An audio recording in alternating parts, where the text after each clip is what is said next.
নমস্কার। Surviving breast cancer with Arunima Chowdhury নিয়ে আমি চলে এসেছি। একটু ডাউন আছি। মানে দাঁতে আঁকের দাঁতটা তোলা হয়েছে, সেখানটায় পাস ফর্ম করেছে এবং সেজন্য আজকে ডক্টরের শরণাপন্ন হতে হয়েছিল। যাই হোক, আজকে এসেছি কিছু ঘরোয়া টিপস শেয়ার করতে।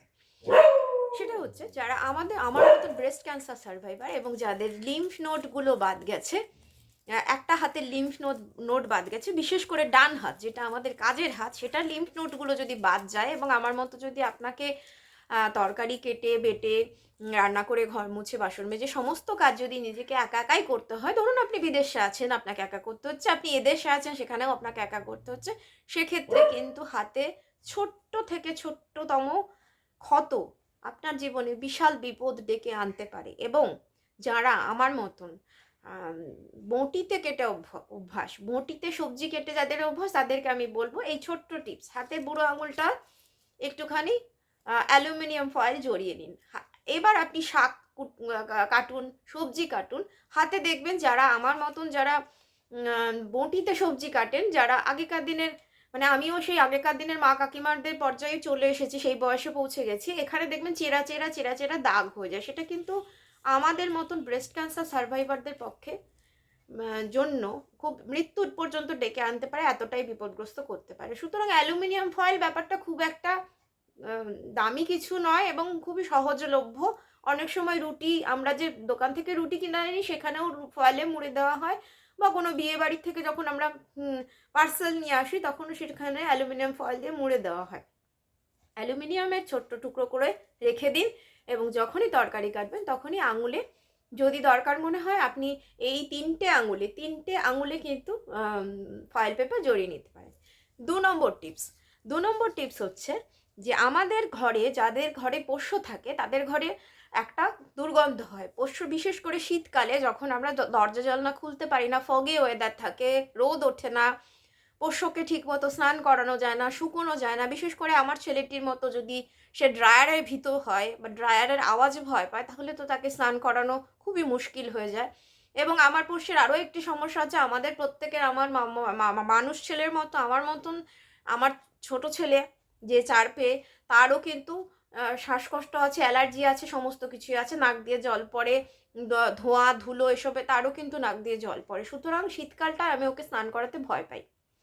তো এই রকম যাদের পরিস্থিতি, ধরুন আপনার কুকুর না হোক, বিড়াল বা ইঁদুর বা গিনিপিগ বা খরগোশ, আপনি যাই হোক একটা পোষেন, তাদের বাড়িতে ঢোকা মাত্র একটা দুর্গন্ধ বা গন্ধ পাওয়া যায়।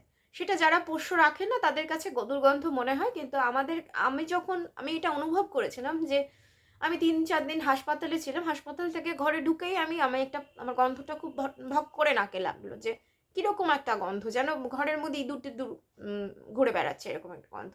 তারপরে আমি বুঝতে পারলাম যে আমার পোষ্যের গায়ের গন্ধ এটা, পোষ্যর গায়ের থেকে এরকম গন্ধটা হচ্ছে। যদিও আমার পশুটির গায়ে অনেক সময় গোবিন্দভোগ বা কামিনী আতপ চালের মতো গন্ধ বেরোয়। তো এই ক্ষেত্রে আপনারা কি করবেন? এই ক্ষেত্রে ধরুন আজকে যেরকম ফগে ওয়েদার, সেই রকম আপনি ঘর মুছতে পারেননি, প্রত্যেকটা ঘরের কোনায় কোনায় সাদা যে ফিনাইল পাওয়া যায়, যেটাকে নিমাইল বলি আমরা বা সিট্রানেলা বলি, সেই জিনিসটা একটা ওষুধের ক্যাপে বা ছোট্ট একটা বাটিতে বা ভাঙা কাপে, যে কোনো কিছুতে হোক, একটুখানি জাস্ট 1 ক্যাপ মতো ঢেলে প্রত্যেকটা ঘরে এইরকমভাবে একটা কোনায় রেখে দিন। দেখবেন ঘরটার রুম ফ্রেশনার না কিনেও, কোনো রকম দামি কোনো কিছু না ব্যবহার করেও আপনার ঘর কিন্তু দুর্গন্ধ থেকে আপনি মুক্ত রাখতে পারবেন। এবং যদি রেগুলার পরিষ্কার নাও করতে পারেন, আপনি কিন্তু দুর্গন্ধ থেকে মুক্ত রাখতে এইভাবেই পারবেন। আর যেটা দেখাবো সেটা হচ্ছে যে আমার মতো যারা অনেক ওষুধ খান, মানে আমাদের পরিবারে ওষুধের খরচটাই সব থেকে বেশি। তো ওষুধ যারা খান, সেটাকে আপনারা কি করে রাখবেন? আমরা অনেক সময় ওষুধগুলো এরকম বাক্স, সুদৃশ্য বাক্সওয়ালা শার্ট প্যান্টের বক্স অনেক সময় উপহার হিসেবে পেয়ে থাকি। তো এই বক্সগুলো খুব কিন্তু কার্যকর। এক্ষেত্রে কি করা যায়, যে ওষুধগুলো, যে ওষুধগুলো আপনি এখন খাচ্ছেন বা এখন নিচ্ছেন, সেই ওষুধগুলো এর মধ্যে রেখে আপনি ঢাকনা চাপা দিয়ে রেখে দিন। যেমন এই ওষুধগুলো আমি আজকেই খাবো বলে এখানে রাখা রয়েছে। এবার আপনার এটা বিছানার ওপরে রেখে দিন বা আপনার বেড সাইড টেবিলে রেখে দিন। এভাবে কিন্তু আপনারা ওষুধগুলোকে এইভাবে গুছিয়ে রাখতে পারেন, ঠিক আছে? আর আরও একটা কথা, আরও একটা টিপস দিয়ে আজকের মতো আমি এখানেই ইতি টানবো। শেষ টিপসটি হচ্ছে যে আমাদের অনেকের বাড়িতে লাকি ব্যাম্বু গাছ লাগানো হয় বা আমরা কাঁচের পট শুদ্ধ কিনে নিয়ে আসি। তখন নার্সারি থেকে আমাদের বলে দেওয়া হয় যে 15 দিন অন্তর আপনি কিছুদিন বাদে আসবেন, এসে একটা জেল পাওয়া যায়, সেটা গাছের খাদ্য, সেটা নিয়ে যাবেন। বা আমাদের অনেকের বাড়িতেই জেট প্ল্যান্ট থাকে, লাকি ব্যাম্বু থাকে, মানি প্ল্যান্ট থাকে, এগুলো থাকে এবং এগুলোর ক্ষেত্রে বলে দেওয়া হয় যে বিশেষ করে লাকি ব্যাম্বুর ক্ষেত্রে বলে দেওয়া হয় যে সেখানে শুধু মিনারেল ওয়াটার দিতে হবে। তো পরিশুদ্ধ জল আমাদের এখন প্রত্যেকের বাড়িতেই মোটামুটি পরিশুদ্ধ জলের ব্যবস্থা থাকে, আমরা পরিশুদ্ধ জল সবাই খাই। কিন্তু খাদ্যটা কোথা থেকে দেব? শুধু শুধু জলের উপর বেঁচে আছে। তাহলে কি করব? যে আমাদের বাড়িতে যেটা আমি করি সেটা হচ্ছে যে ডিমের খোলা, প্রতিদিন আমার ছেলে ডিমের সাদা অংশটুকু খায়, বড় ছেলে, আর কুসুমটা আমার ছোট ছেলে খায়।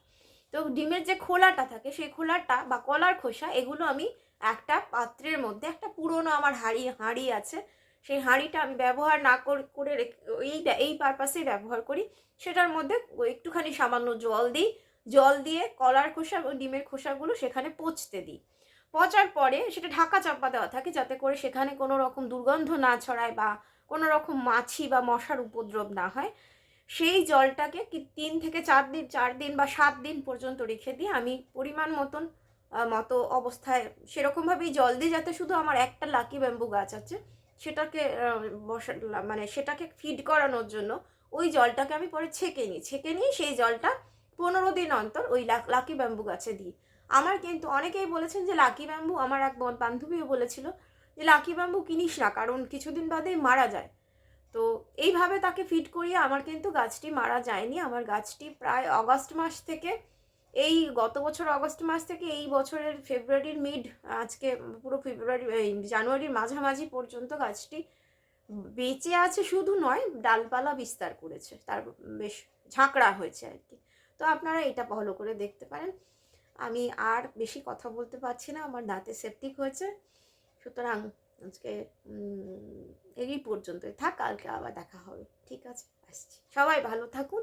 অবশ্যই সাবস্ক্রাইব করতে ভুলবেন না এবং পাশের বেল আইকনটিতে ক্লিক করলে আমার সমস্ত নোটিফিকেশন আপনাদের কাছে চলে আসবে।